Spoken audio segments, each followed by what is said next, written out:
As a future educator, I believe having an idea of how and what I expect my students to learn plays a crucial role in my classroom environment and my teaching methods. Of course, I realize that every student will learn and interact differently. However, knowing which theorists and theories I plan to incorporate into my curriculum will make for easier future planning.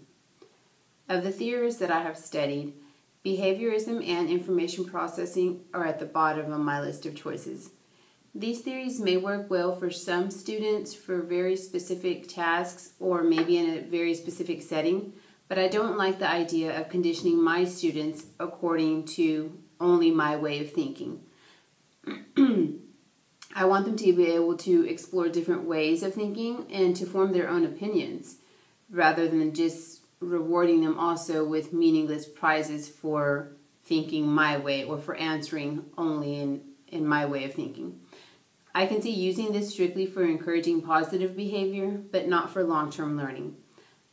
I have to ask myself, what will students have learned by this method of instruction? Have they learned anything at all? Or are they simply just regurgitating information that they've memorized for the sake of receiving some form of extrinsic reward? Another reason I don't particularly like information processing is because this theory is based off of sensory and memory. To me, that just means that there's a lot of mental processes going on in my students' minds, and that is something that I can't assess. And without some form of assessment, whether formal or informal, to me it would be very difficult to know if a student needed more or less instruction in a certain area. Because Kohlberg's theory expands on Piaget's, I have placed them together. I don't want to exclude these methods entirely out of my classroom because I believe that they both have very important points and stages. I like the idea of Kohlberg's pre-conventional and conventional and post-conventional stages.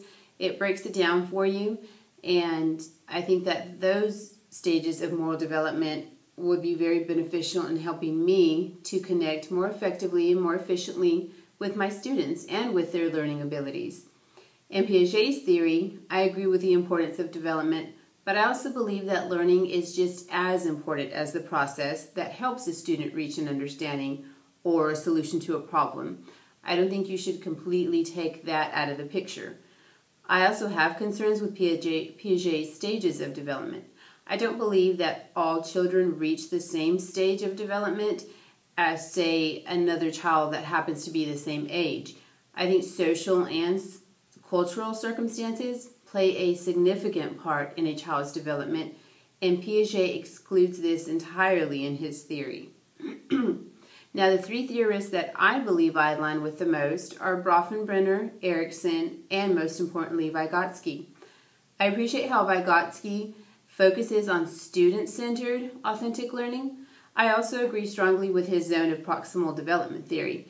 This learning that takes place in the classroom by using methods of collaboration and by assisting one another with the teacher involved, to me that's more effective than constantly competing against one another.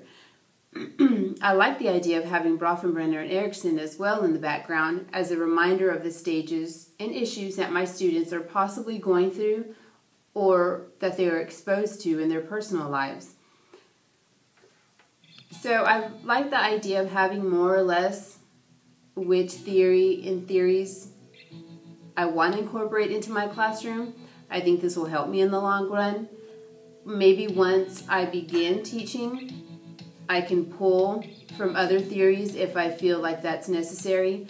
But I think going into teaching, I should have a set plan in mind of what I want to use. I think that would be very beneficial, not only to myself, but also to my students.